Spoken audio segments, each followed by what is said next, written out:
New Sacramento Kings general manager Scott Perry has a long list of tasks to accomplish this offseason, one of which is deciding what to do about Keegan Murray's contract situation. Do the Kings look to extend Keegan this summer? Or do they play the long game and risk losing him in free agency? We discuss right here on Locked On Kings.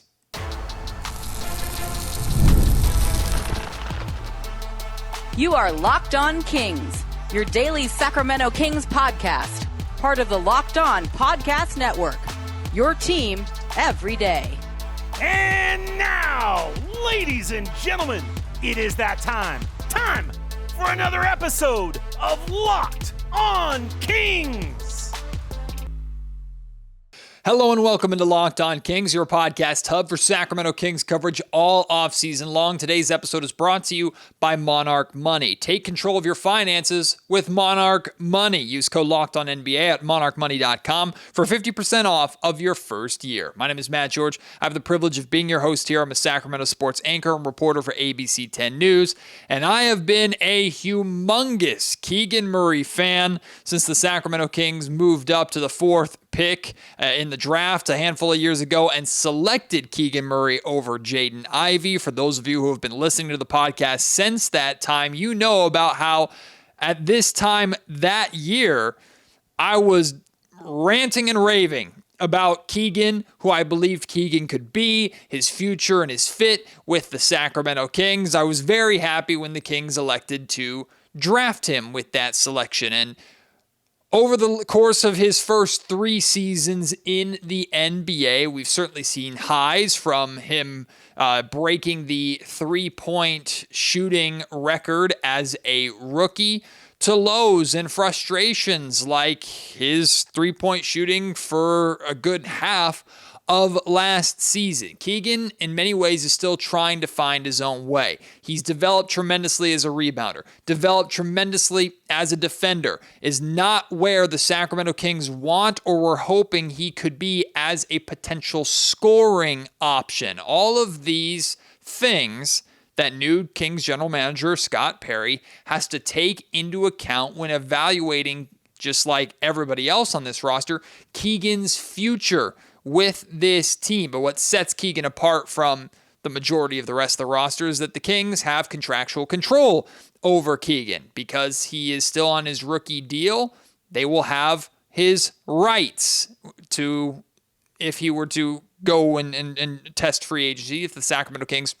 were to not issue him an extension this summer beforehand, then he would become what's called a restricted free agent, which means the Sacramento Kings would have the ability to match any offer that any other team made to Keegan that Keegan agreed to. The Kings could match it and basically force Keegan to return. It's an incentive in the CBA to help teams retain their talent that they've drafted for a longer period of time and prevent smaller market teams like Sacramento from losing their talent to major, more appealing markets that you could offer more money or could offer more in the lifestyle department or just be a little more appealing to most, if not every single player. But here's Keegan Murray's contract situation currently.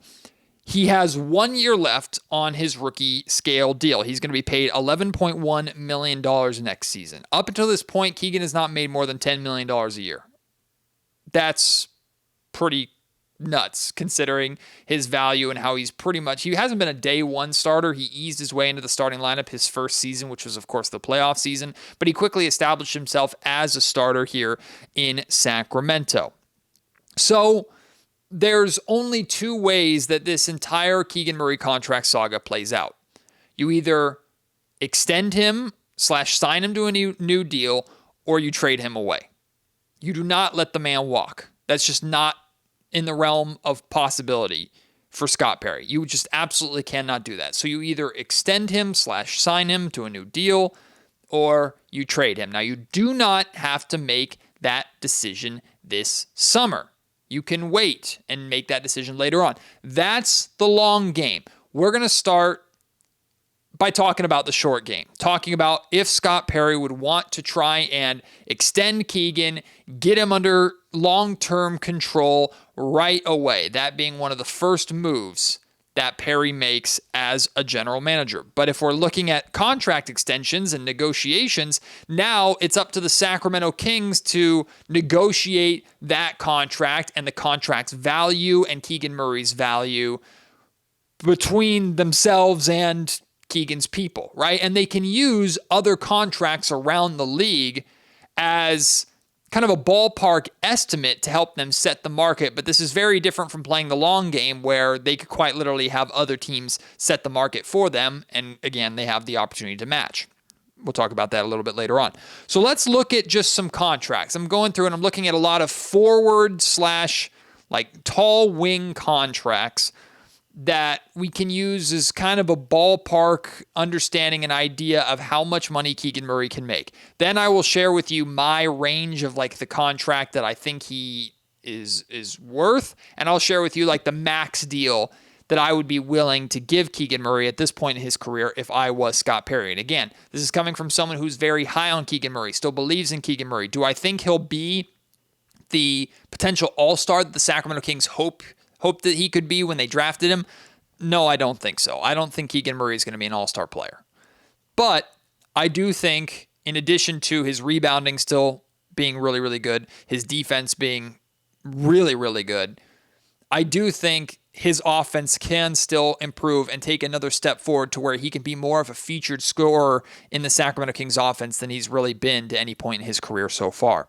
So looking at other contracts, these aren't one-to-one comparisons, but just giving you a ballpark idea, right? Like Dorian Finney-Smith, for example. Dorian Finney-Smith signed a 4-year, $55 million deal. Now, this is on the really, really low end. I bring this contract up because I think we all believe Keegan Murray is better than Dorian Finney-Smith. We also have to remember, too, like the CBA and the salary cap is going up because of the new TV deal that's still paying off. So yesterday's money is not tomorrow's money, if that makes sense. Essentially, the price tag is going to go up for players because the revenue for the league is going up and the salary cap is going up. So Dorian Finney-Smith, like a 4-year, $55 million deal, like Keegan laughs at something like that. So he's not in that range. Draymond Green, last summer, signed a 4-year, $100 million deal. Easy math, that's $25 million a year. Okay? Draymond is a multi-time champion, an established veteran, a defensive player of the year contender, but on the older side, has had more success and is more established than Keegan Murray. So is Keegan Murray therefore not a $25 million per year player because he doesn't live up to Draymond Green. Tobias Harris, a 2-year $52 million deal. So a little bit over, like around the $26 million per year range. So higher than what Draymond Green is making. Well, I would argue that as good of a career as Tobias Harris has had, right now, Keegan Murray, I think, is a better player than Tobias Harris. I'd rather have Keegan Murray than Tobias Harris. Tobias might be a more established scorer, but I think Keegan beats him in almost every other area. So that kind of gives you an idea. Jonathan Isaac in Orlando signed a 4-year, $59 million deal.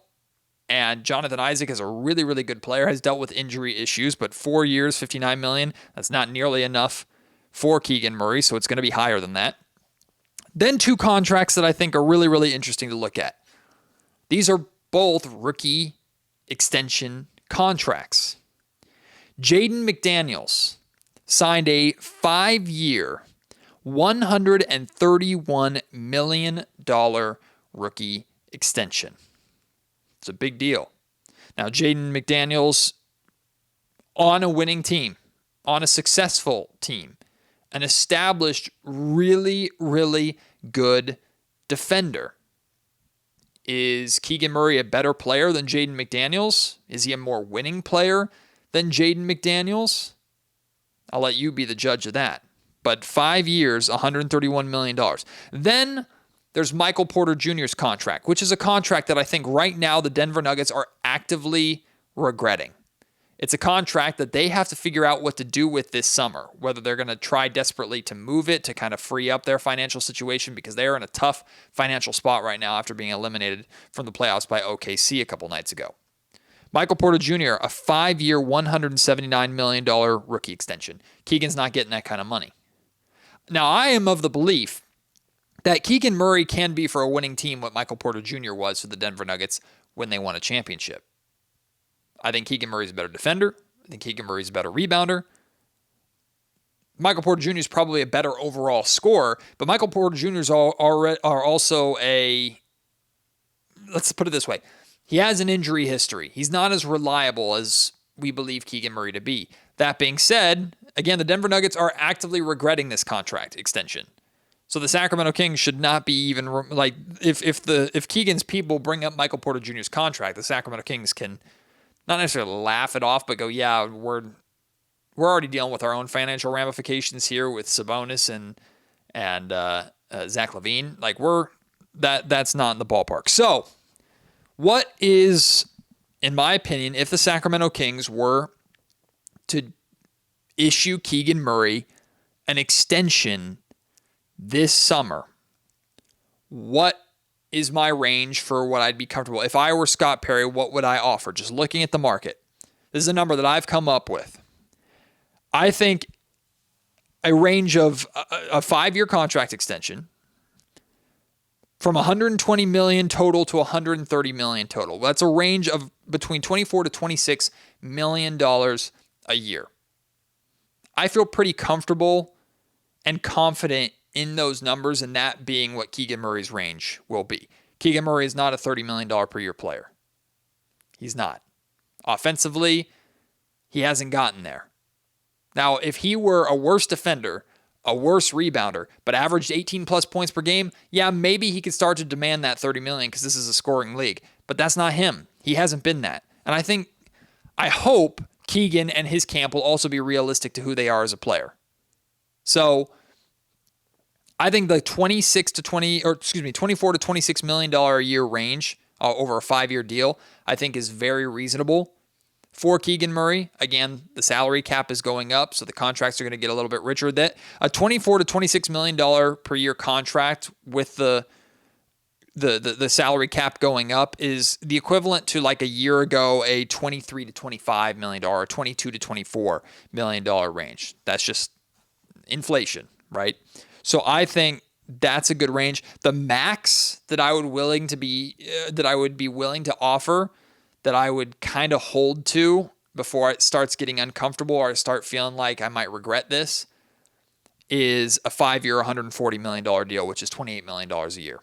Now, of course, it's not always even every single year. With the contract extensions, you can front load the contracts or you can backload the contracts if you want to. The Kings would probably try and backload considering how much money is on their books right now.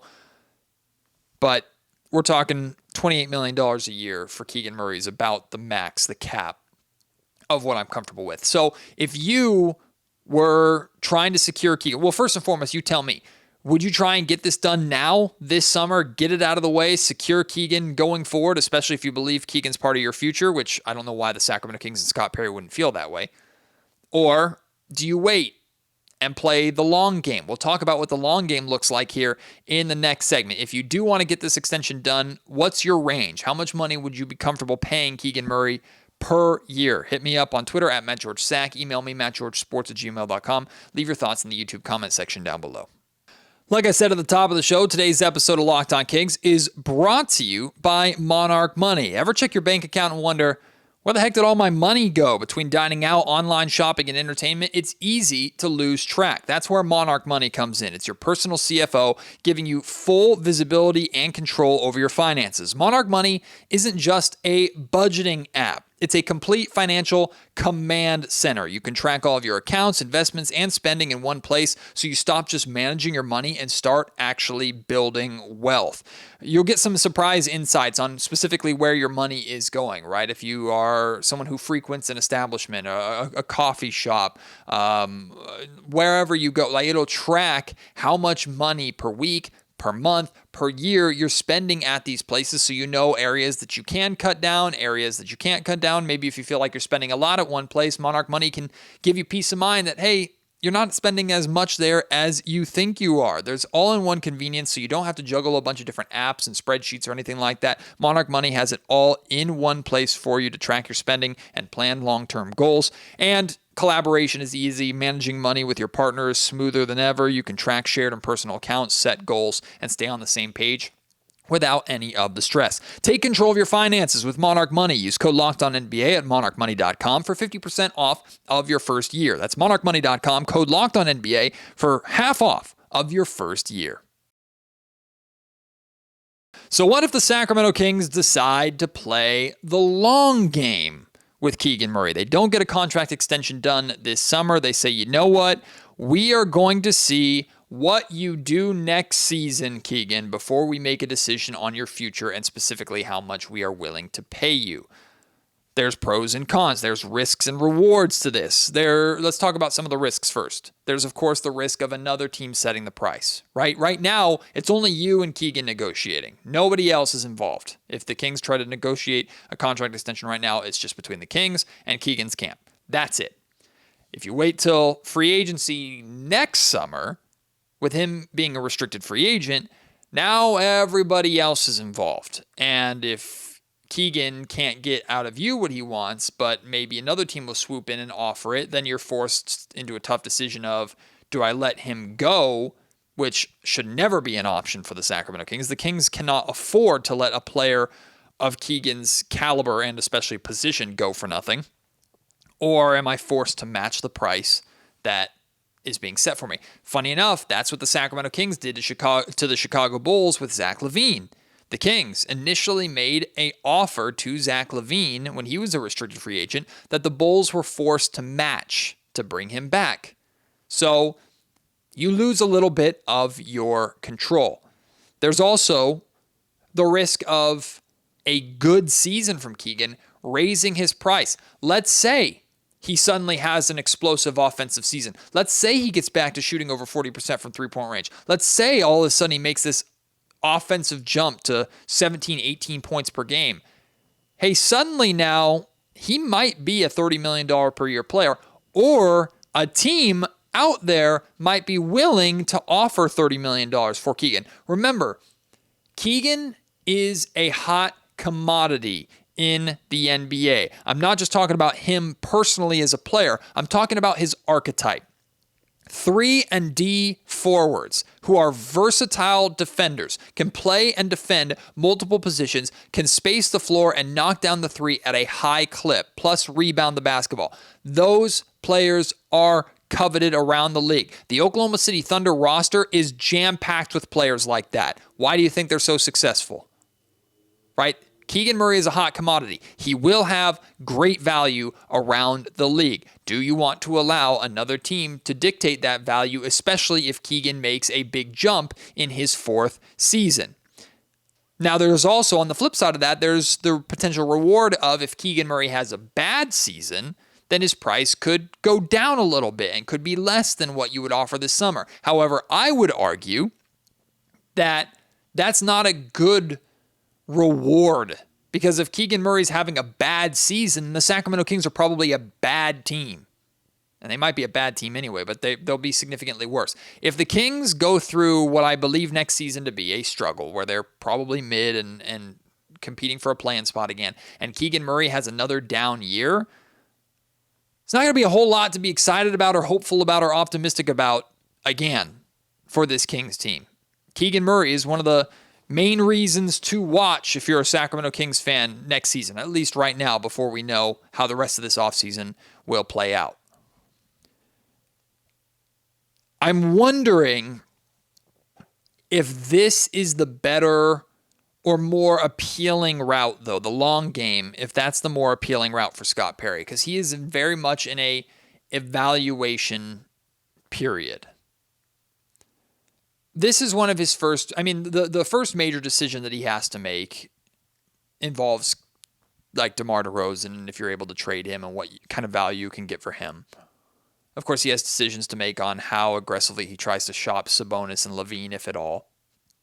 But this Keegan Murray decision is one of the biggest decisions that he has to make, and it might be in his best interest considering where the Sacramento Kings are at and the likelihood of them being a super competitive team next season being really low. It might be in the best interest of Perry to have Keegan and Keon and other guys kind of go into a prove-it year. Hey, I know what you were able to do to this point. I've seen your tape. I appreciate the work that you can do. I'm happy to have you on your team. But when it comes to the long-term future of the Kings, I don't plan on having this roster the same way that it is for a long period of time. So prove it to me a little bit. Now, I personally, you know how I feel about Keegan Murray. I would try and get this deal done immediately. I think Keegan has to be a part of your future. I think Keegan is, well, let's put it this way. Keegan Murray has a tremendous amount of power right now as long as the Sacramento Kings have no depth at his position. Keegan Murray is the type of player that historically the Sacramento Kings franchise has struggled to find. And even with Keegan on this roster, how much have we been talking about over the last 3 seasons? Lack of size, lack of athleticism, lack of depth at Keegan's position. Hopefully Scott Perry will address that, and he says he will. But as long as it's not addressed, then Keegan Murray can look around and go, you guys need to pay me what I want to keep me around here because you got no other option. So the concept for me of losing a player like Keegan Murray, considering how difficult it's been for Sacramento to find those type of players, regardless of who the general manager or head coach has been, is scary to me. So that's why, if you're asking me, I'm trying to get this contract done, get it signed, get him extended. That doesn't mean that Keegan's going to be here over the 5 years of that deal. You could extend him and then decide to move him later on down the road if you're going full reset, or if you can try and use him to sweeten up a trade. I have no idea. That doesn't mean that you're locked into 5 more years of Keegan Murray. But to extend him and retain control, I think is in the best interest of the Sacramento Kings. But I'm curious how much of this season is going to be in some ways a tryout for the future Scott Perry Sacramento Kings team. So again, I ask, long game, short game. What are you playing when it comes to Keegan Murray? Let me know. Finally, after a lot of speculation, it is now true. It is happening. I can confirm, as can many here in Sacramento, that Bobby Jackson is returning. He's coming home. Bobby Jackson back in Sacramento as a member of Doug Christie's coaching staff. Makes perfect sense. It's absolutely not surprising to anybody, right? It's one of the worst kept secrets out there. We've been talking about this since when Doug took over as interim head coach. We're like, yeah, it's only a matter of time before Bobby Jackson's back here, assuming Doug Christie has the job long term. Bobby has beyond earned this, right? And I imagine he's coming back to Sacramento not just to be back in Sac, but I imagine there's going to be a jump up in responsibilities. I don't know we already know that Mike Woodson is going to be pretty much the associate head coach, or the second, the first mate, I suppose, to Doug Christie being the captain. But I imagine Bobby Jackson is going to have some pretty significant responsibilities here in Sacramento, right? For 5 years, he was either an assistant coach or a player development coach, but pretty much a back of the bench coach, a guy that doesn't sit on the front of the bench. The main coaching staff, they're the ones that sit on the front of the bench. The back coaching staff are typically the player development coaches, the analytics guys. That's back of the bench coaches. Bobby's been front of the bench coach over the last couple of seasons with Nick Nurse in Philadelphia. Of course, he was extremely successful as the head coach of the Stockton Kings for the 1 year before he went to Philly. So Bobby is more than qualified for this. This is not, I understand people who kind of roll their eyes at the nostalgia play, and that's been kind of consistent since Vivek Ranadive took over, is how much of this old 2000s team can we bring back to Sacramento with Vlade as the GM and Peja as assistant GM and Doug Christie in a broadcast role to now assistant coach role to now head coach role. And now here's Bobby Jackson coming back. What's Brad Miller going to do? Is Chris Webber interested in being involved? What about Jason Williams? Hey, Mike Bibby's the head coach of the Sac State Hornets, right? Like, I get it. This is not a nostalgia play. Like, Bobby deserves to be here. He's earned this opportunity. He's a really, really good, really, really respected head coach, assistant coach. And he gives Doug somebody that, without a doubt, Doug can trust. Now, I think there are other people on this coaching staff, and there will be more on this coaching staff that Doug can 100% trust. But Bobby's been in the trenches with Doug, right? They have been to war together. They should have won a championship together here in Sacramento. They're very united in their vision for this city, the feeling of unfinished business here in Sacramento, right? And they have a pre-established relationship that is going to be important for Doug to lean on over his time here in Sacramento. So it makes perfect sense for Bobby to come back. Very excited to have Bobby Jackson back. He's a phenomenal person as well. Of course, Sixth Man of the Year, former Sixth Man of the Year here in Sacramento, beloved here in Sacramento. So it's going to be very, very cool to have Bobby Jackson back in the building, back around the organization. Another really strong step forward for Doug Christie in the construction of his coaching staff. All right. Your thoughts on Bobby Jackson, your thoughts on Keegan Murray's contract situation. I want to hear from you. Also, I have a lot of great guests coming over the next few days here on the Locked On Kings podcast. Chris Biederman from the Sacramento Bee is going to join me on tomorrow's show. We're going to talk in depth about Domantas Sabonis. Where does he go from here, right? What do the Sacramento Kings need most out of Domantas Sabonis this offseason? On Wednesday, I plan on speaking with the great Kyle Madsen from ESPN 1320, diehard Golden State Warriors fan who also does a phenomenal job covering Kings basketball. He's been in the Sacramento media scene for a long time. Great friend here on the Locked On Kings podcast too.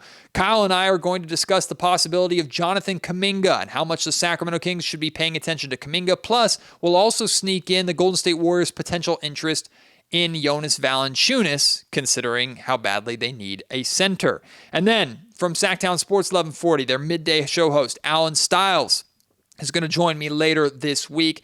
We're going to talk in depth about the point guard position here in Sacramento. Alan and I are going to work together to try and find the best point guard options for Scott Perry and the Kings. That's all coming this week on the Locked On Kings podcast, so I'm looking forward to have you join me for all of those shows. Until next time, my name is Matt George. You've been listening to the Locked On Kings podcast, part of the Locked On Podcast Network.